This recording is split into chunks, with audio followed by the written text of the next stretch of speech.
I'm Manouk Akopyan. Thank you for tuning in, and thank you to our partners, personal injury attorney Nelson Gevorkyan.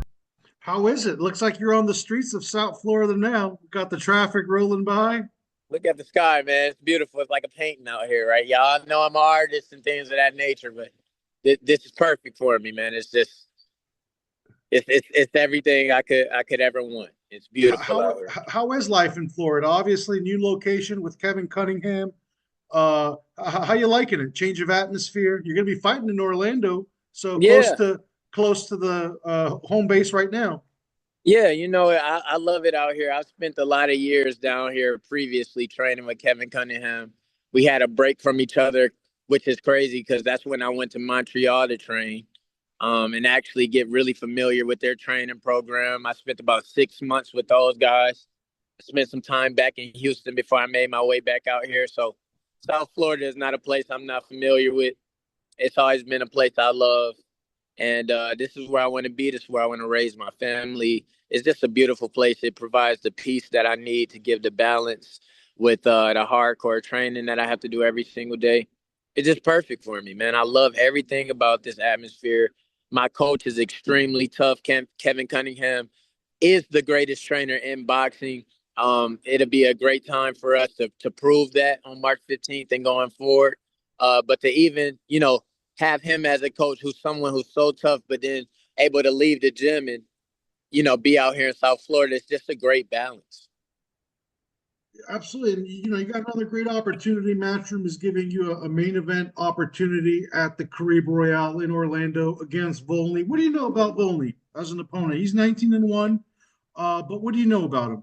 Man, I don't think people give Voney the respect or that he's not a big name in the global scene, but I've been able to see him in the gym.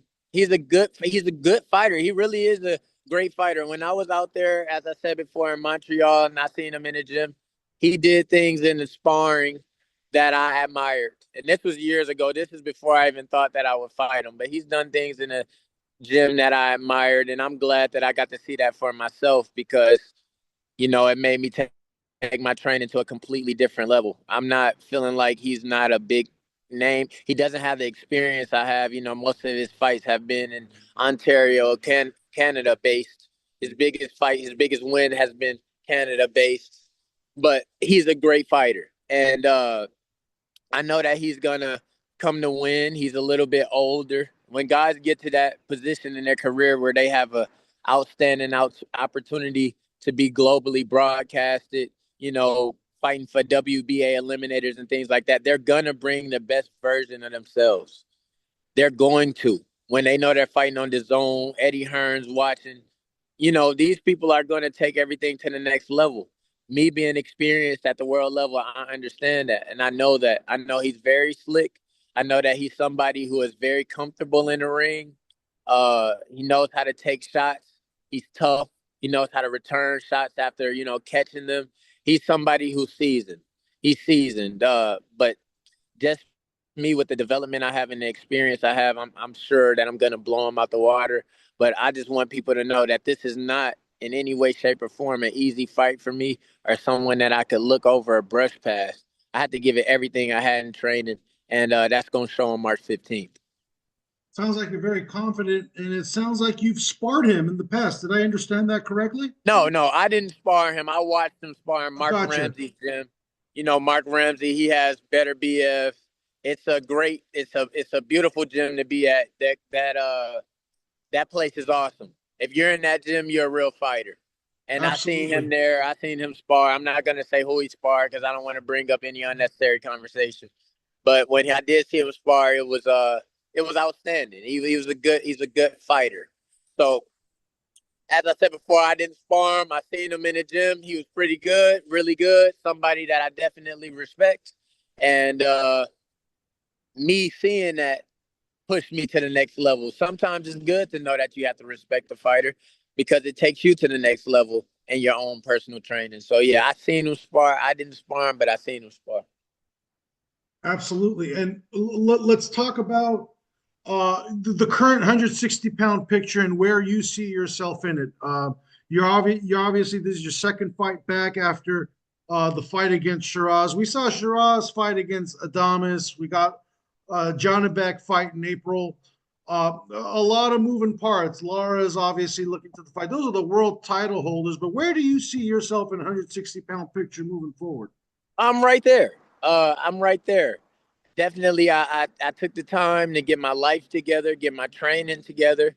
You know, I took a step up fight against Shiraz. I came up short in that situation, but all the experience that I took from that, all of the lessons, all of the things that were exposed for me. Um, you know, I haven't been boxing long. My amateur career was about 3 years. Now my pro career is about 6 years. And there's things at world level that had to be revealed to me. And I'm so glad because even though that loss was the toughest moment of my life, it was the hardest thing I went through. It was a moment in time that exposed to me the changes and things that I had to make to be successful at the world level, which allows me to evolve into a better version of myself, which has still withdrawn me to a sense where the world has not seen the best version of myself. And the only way you can evolve into the best version of yourself is to go through some failures, is to go through some setbacks, is to go through those moments that reveal to you what exactly you need to do. And I've been able to have that. And with Shiraz just fighting Adames and, you know, it closing on a draw, I think that kind of stalemates the middleweight division once again, keeps me in the loop of the conversation, shifts all the eyes right back to me on my first headline, see how I handle that.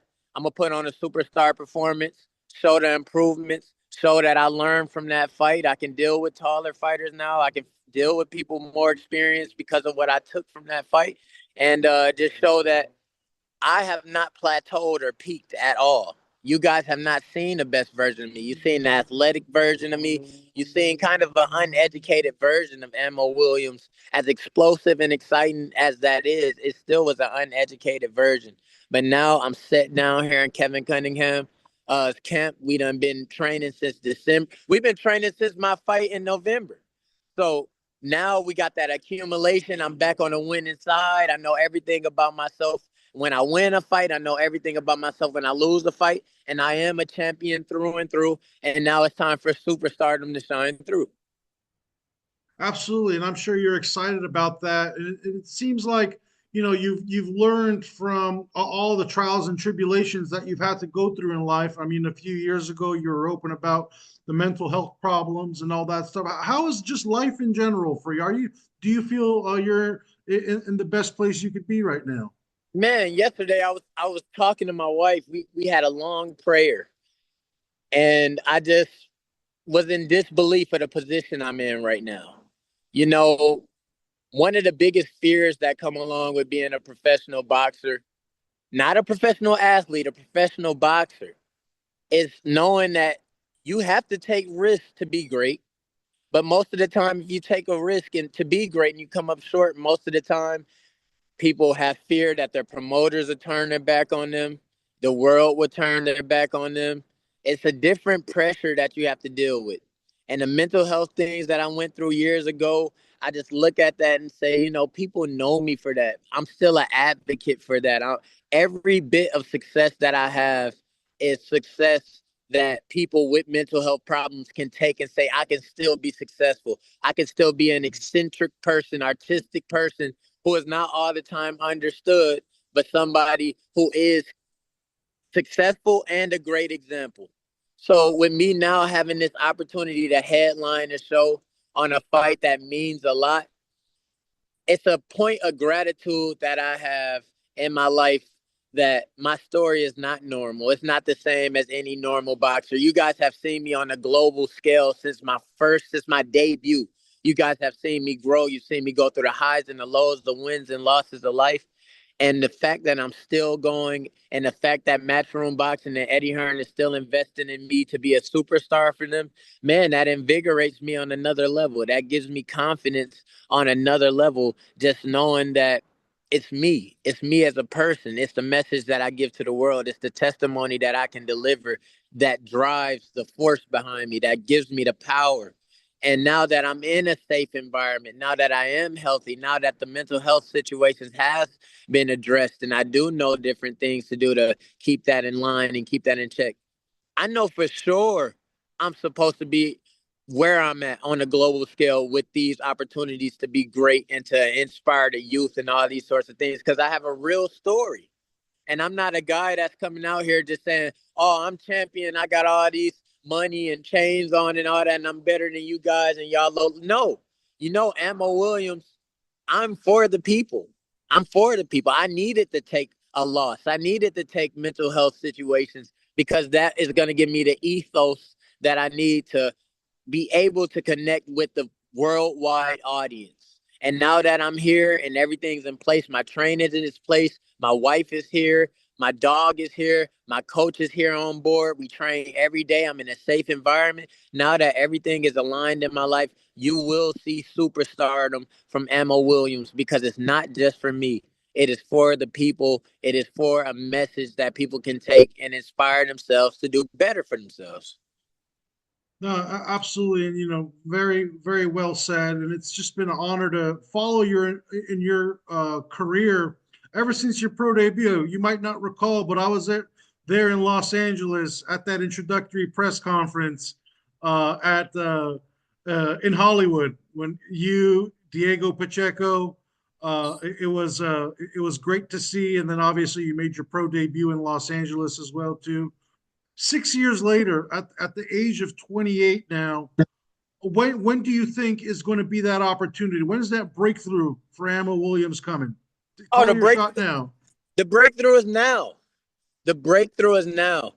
With what I've achieved in the gym, with the alignment I achieved in life, and the opportunity Matchroom has given me to begin the Ammo show. This is the time. The Ammo show is bigger. It's bigger than boxing. It's bigger than so much. I had to have these things happen to me in life so that I could have the credibility to speak about things deeper than boxing. Even though boxing is the thing that keeps me going, that is my point of focus, that gets the people intrigued in me. My message is so much bigger. My message is so much bigger. You talk about that press conference. I stood up on that podium and I said, I'm here to change the world. I'm here to really impact the world, be somebody with a message that matters, a message that will last. I'm talking Muhammad Ali level. I'm talking that level. I'm here to do that with my spirit, with the aura that I have. I'm trying to share things that is truly going to help the world. And now, 6 years later, we're debuting the Ammo show. We got some major fights on that card. We got an Olympian on this card. It's not a small show in any way, shape, or form. And Eddie Hearn, Matchroom Boxing, they are giving me the platform to truly blow up, to truly introduce myself to the world as somebody who's here to change the world. Not only just say it, but I've done the things, I've been through the things I had to go through, high and low. And now the superstar performances will happen starting on March 15th. As I said, the belts will follow, the money will follow, all of those things will follow. But right now, my launching pad, my catapult is March 15th, where I shock the world and people say, this guy is brilliant in every way. That is March 15th. That is when it begins. Fantastic, Ammo. Looking forward to seeing the Ammo show, as you call it, what that's going to look like in 2025 moving forward, and hopefully big fights and big events for you. It's obviously the 160-pound division needs a resurgence, and you definitely could be one of the people who does that. I'm going to do that. Even we talk about the Shiraz fight. I made that fight happen. I didn't have to make that fight happen. I came in on the B side. It was a major component in creating that 5v5, which is a Riyadh season original show. I put myself on the line to put that tiny spark in the middleweight division. This is why the Adames and Shiraz fight is so big. If anything, I brought so much attention to the middleweight division. I brought so much conversation to the middleweight division. And I had to take a sacrifice. I had to sacrifice myself in that, arena, going over there to the Middle East, which was an amazing experience for me. Things of that nature. I had to do that. And I made that happen. And now, I took a loss in that moment. But if we think about the conversation that has now been opened up in the middleweight division from that night, I re-sparked the flame in the middleweight division.